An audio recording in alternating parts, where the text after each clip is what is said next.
Assalamualaikum warahmatullahi wabarakatuh. Kami dari kelompok 2 akan melakukan penilaian beberapa prinsip Good Governance Provinsi Jawa Tengah yang beranggotakan Berliana Sofia Haya dengan NIM 046, saya sendiri Dora Fahzira dengan NIM 051, Rida Oktaviani dengan NIM 057, Desi Argita Sari dengan NIM 090, dan Eri Febrianti dengan NIM 149. Sofia Haya dengan NIM 046. Di sini saya akan menjelaskan tentang salah satu prinsip Good Governance yang ada di Jawa Tengah, yaitu transparansi. Transparansi merupakan salah satu prinsip dari rangka normatif yang diadopsi dari APEKSI, di mana transparansi digunakan untuk membangun saling percaya antara pemerintah dan publik melalui pengungkapan informasi yang menjamin kemudahan akses terhadap informasi yang cukup dan akurat. Berdasarkan penjelasan dari prinsip dari Good Governance Council of Europe, suatu pemerintahan yang baik dalam kebijakan fiskal dan anggaran transparan, akuntabel, dan bertanggung jawab. Bentuk transparansi yang berada di daerah Jawa Tengah yaitu dengan adanya program GRMS atau Government Resource Management System, yaitu sebuah sistem yang dimana semua kalangan masyarakat bisa mengakses situs tersebut yang berisikan info-info seputar Jawa Tengah. Nah, di dalam GRMS ini terdapat proyek-proyek yang dihasilkan yaitu e-perencanaan, e-budgeting, e-planning, e-delivery, penatausahaan, e-audit, e-controlling, e-money, e-sikap, dan e-SHP. Program ini muncul melalui SK Gubernur nomor 489 tahun 2014 karena awalnya sulitnya mengakses dan memperoleh data anggaran maupun realisasi dalam hitungan hari, dan melalui SK tersebut muncul GRMS ini. Selanjutnya, saya Rida Oktaviani dengan NIM 057 menjelaskan mengenai aspek responsiveness. Sebelumnya, aspek responsiveness merupakan suatu kebijakan untuk membantu dan memberikan pelayanan yang tepat kepada masyarakat dengan penyampaian informasi yang jelas. Salah satu langkah pemerintah Provinsi Jawa Tengah dengan meresmikan tata naskah dinas elektronik atau TNDE dan tanda tangan elektronik atau TTE. Saya Desi ingin melanjutkan presentasi tersebut. Yang selanjutnya yaitu meningkatkan kemampuan dan moral penyelenggaraan pemerintah agar memberi pelayanan yang mudah, cepat, tepat, dengan biaya terjangkau. Melakukan pengawasan sangat diperlukan untuk mewujudkan praktek usaha sehat. Pengawasan pada dasarnya diperlukan sepenuhnya untuk menghindari adanya kemungkinan penyelewengan dan penyimpangan atas tujuan yang akan dicapai. Melalui pengawasan dapat membantu melaksanakan kebijakan yang telah ditetapkan untuk mencapai tujuan yang telah direncanakan secara efektif dan efisien. Bahkan melalui pengawasan dapat tercipta suatu aktivitas yang berkaitan erat dengan penentuan atau evaluasi mengenai sejauh mana pelaksanaan kinerja sudah terlaksana. Hal ini juga meningkatkan upaya pengawasan terhadap penyelenggaraan pemerintah dan pembangunan dengan mengusahakan keterlibatan swasta dan masyarakat luas. Jateng menerapkan tata kelola pemerintah yang baik, bukan perkara yang mudah.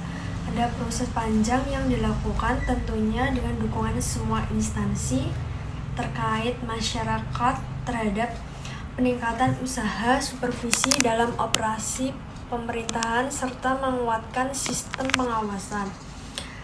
Dari gambar kita bisa tahu pasal-pasal dari perencanaan pengawasan Provinsi Jawa Tengah. Dari tujuannya yaitu mensinergikan pengawasan yang dilakukan oleh Inspektorat Jenderal Kementerian, Inspektorat Provinsi, dan Inspektorat Kabupaten atau Kota, meningkatkan penjaminan mutu atas penyelenggaraan pemerintah, dan meningkatkan kepercayaan masyarakat atas pengawasan APIP. Yang selanjutnya, perencanaan pengawasan penyelenggaraan pemerintah daerah tahunan meliputi kegiatan, sasaran, fokus, dan jadwal pelaksanaan. dan kemudian bisa dilihat dari pasal-pasal mengenai pengawasan Provinsi Jawa Tengah. Baik, saya akan melanjutkan. Di sini ada partisipasi masyarakat, di mana partisipasi masyarakat berarti peran serta seorang atau kelompok masyarakat dalam proses pembangunan baik dalam bentuk pernyataan maupun dalam bentuk kegiatan, dengan memberikan masukan berupa pikiran, tenaga, waktu, keahlian, modal, dan atau materi, serta ikut memanfaatkan dan menikmati hasil-hasil pembangunan. Di sini ada partisipasi sebagai salah satu prinsip good government dalam penyelenggaraan pemerintahan daerah Jawa Tengah, di mana warga negara mempunyai suara dalam pengambilan keputusan baik secara langsung maupun melalui lembaga-lembaga perwakilan yang sah yang mewakili kepentingan mereka.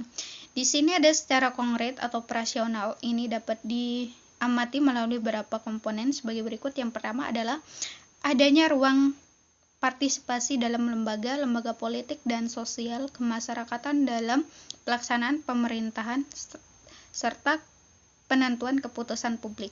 Yang kedua, ada upaya konkret untuk memperjuangkan aspirasi masyarakat secara seluruh dan kontinu. Selanjutnya, saya Dora Fazira dengan NIM 051. Saya akan menjelaskan dengan accountability. Pemerintah Provinsi Jawa Tengah kembali menorehkan prestasi dengan mendapatkan penghargaan predikat A pada Sistem Akuntabilitas Kinerja Instansi Pemerintahan atau SAKIP Award 2019.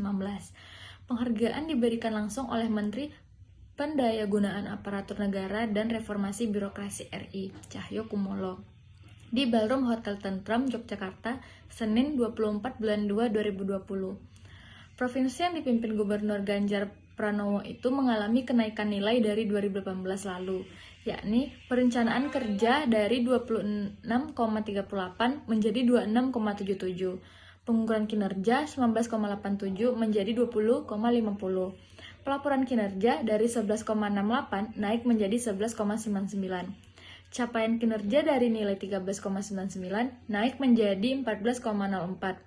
Sedangkan evaluasi internal masih sama dengan nilai 2 tahun terakhir, yakni 8,26. Dari nilai komponen tersebut, secara keseluruhan, nilai hasil evaluasi pemerintah Provinsi Jawa Tengah pada 2019 mencapai 81,56, naik dari tahun sebelumnya 80,18 dengan predikat A. Kendati demikian, Ganjar Pranowo mengaku belum puas dengan hasil tersebut dan akan terus mendorong supaya meraih predikat AA. Untuk mencapai target, perlu dilakukan beberapa langkah yang dipikirkan tak hanya output tapi juga outcome. Ganjar juga mengapresiasi pemerintah Provinsi Daerah Istimewa Yogyakarta yang berhasil meraih predikat AA SAKIP Award 2019. Namun, Ganjar menegaskan nilai bukan tujuan, akan tetapi bagaimana seluruh fungsi dan program berjalan dengan baik dan sampai ke masyarakat.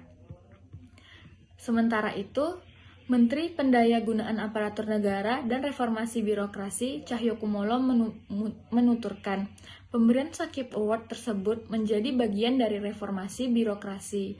Selain itu, mendorong pemerintah daerah untuk efisien anggaran serta efektivitas program. Ia mencontohkan Pemprov DIY yang mampu melakukan efisiensi dari 3.000 program lebih menjadi 800 program. Dalam acara penyerahan SAKIP Award 2019 kali ini, juga diberikan penghargaan untuk kabupaten atau kota di Jawa Tengah yang meraih predikat BB, di antaranya Kota Pekalongan, Wonogiri, Cilacap, dan Banyumas. Sekian presentasi dari kelompok kami. Apabila ada kesalahan, kami mohon maaf. Wassalamualaikum warahmatullahi wabarakatuh.